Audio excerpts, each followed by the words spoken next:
Hey guys, today we're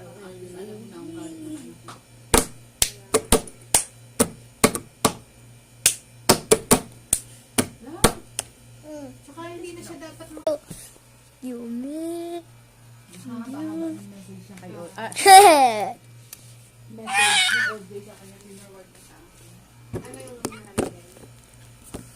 Nakabangon, mula daw na nakalabas siya, nakauwi siya. Di na daw siya nakabangon. Di daw siya gusto tulungan na nanay. Oh my God, Ben, naniniwala ka doon?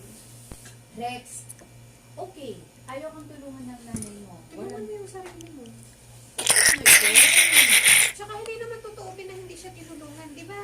Bye. Ipinapasok na siya, naalala mo, doon sa Star City. Oo, ayaw Pinapasok siya doon sa LDO o sa LDO. Ayaw niya.